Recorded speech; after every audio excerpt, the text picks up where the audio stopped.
പക്ഷെ മനസ്സിനെ ഞെക്കുന്ന ഒരു കാര്യം അവതരിപ്പിക്കാനാണ് ഞാൻ ഇവിടെ വന്നത്.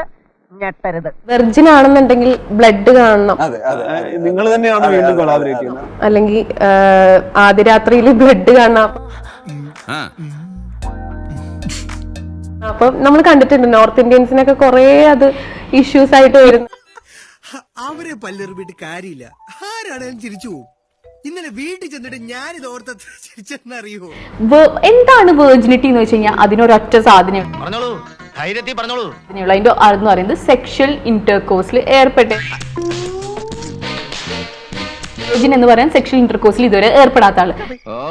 അങ്ങനെയാണ് സംഗതിയുടെ കിടപ്പ്. പക്ഷെ വേർജിനിറ്റിയിൽ ബ്ലഡ് വരുന്നത് പറയുന്നത് ഹൈമൻ ആണ്. അവിടെ ഒരു സാധനം എന്ന് പറയുന്നത് ഹൈമൻ. എനിക്കും കറക്റ്റായിട്ട് മനസ്സിലായിട്ടില്ല. നമുക്ക് അടുത്ത ടോപ്പിക്കിലേക്ക് പോകാം. കപ്പിൾ സ്വാപ്പിംഗ് ഇല്ലേ, അതില് അവർക്ക് കിട്ടുന്ന ഒരു സാറ്റിസ്ഫാക്ഷനെ കുറിച്ച് പറഞ്ഞാൽ എന്തായിരിക്കും? അത് ഉത്തരം പറ. അത് ഇത് എൻജോയ് ചെയ്യുന്ന പല കപ്പിൾസും ഉണ്ട്. മോനെ ഇതൊക്കെ ഒന്ന് തുടങ്ങി കിട്ടാനേ ബുദ്ധിമുട്ടുള്ളൂ, അത് കഴിഞ്ഞാ പിന്നെ ഭയങ്കര സുഖല്ലേ. ഈ ഒരു സെക്സിന് ഇതിന്റെ ഇടയിൽ കൊണ്ടുവന്ന ഒരുപാട് സെക്ഷൽ ഫാന്റസീസ് പലവർക്കും ഉണ്ട്. പലർക്കും പല രീതികളായിരിക്കും. സ്വന്തം പാർട്ട്ണർക്ക് കഴിവില്ലാത്തത് കൊണ്ടാണ് അങ്ങനെ സ്വാപ്പ് ചെയ്യേണ്ട വരുന്നത് എന്ന് ചിന്തിക്കുന്ന ആൾക്കാരാണ് ഈ കപ്പിൾ സ്വാപ്പിങ്ങിനെ കുറിച്ചിട്ടൊക്കെ. വിഷയത്തിൽ നിന്ന് തെന്നി മാറുന്നു. അതെങ്ങനെയാ? കർത്താവ് അടിയുള്ളവരെ കൊണ്ട് അറിയാൻ പറയില്ലല്ലോ. സെക്ഷൽ ഫാന്റസീസ് ആൾക്കാരുടെ മൈൻഡിൽ ഉണ്ടെങ്കിലും ഇപ്പൊ BDMS പോലെയുള്ള ഇതൊക്കെ ഉണ്ടെന്നുണ്ടെങ്കിലും ആൾക്കാർ പുറത്തേക്ക് പറയില്ല. നീ വിചാരിക്കുന്ന പോലെ ഞാനതിനെന്ത് വിചാരിച്ചു?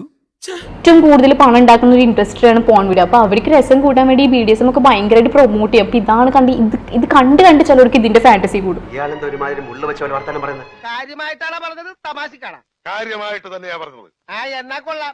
ഒരുപാട് തമാശ എനിക്ക് ഇഷ്ടമല്ല, പറഞ്ഞേക്കാം. ഇത്രയും ഫ്രസ്ട്രേഷൻ ഉള്ളവര് വന്ന് കമന്റ് ഇടുന്ന ഭാഷ കണ്ടു കഴിഞ്ഞാല് നമ്മൾക്ക് തോന്നുന്നത് എന്താണ് ഇവര് ഏത് ഇതിലാണ് നിൽക്കുന്നത് എന്നുള്ളത്. സൊസൈറ്റി ഒരു മയർന്നാണ്. വെറും പിന്നെ ഈ ആൾക്കാർ തന്നെ വേറെ പല ഇതിൽ പോയി കമന്റ്സ് ഇടുന്ന കണ്ടു കഴിഞ്ഞു കഴിഞ്ഞാൽ നമുക്ക് മനസ്സിലാവും ഇത് എന്താണ് ഒരു ഇതായതെന്നുള്ളത്. എന്നെ കഷ്ടല്ലേ കോമൺ സെൻസ് ഇല്ലാത്തതിന്റെ കുഴപ്പേ. കൗതുക ലേശം കൂടുതലാണ്, മാപ്പാക്കണം. സോഷ്യൽ മീഡിയയിൽ അസ്ലേനെ അങ്ങ് വാരി വലിച്ചങ്ങ് ഒട്ടിക്കുന്നുണ്ട് കുറച്ച് പ്രത്യേകം ഗ്രൂപ്പുകളൊക്കെ. അതിനെക്കുറിച്ച് എന്താ പറയാനുള്ള? എന്റെ കയ്യിൽ അവനെ കിട്ടിയേ ഞാൻ അവനെ അരിഞ്ഞ് മുളകിട്ട് അങ്ങനെ തിന്നിടോ. കഷ്ടായി പോയി, വെടി വെച്ച് കൊല്ലണം അപ്പൊ അതിനെ.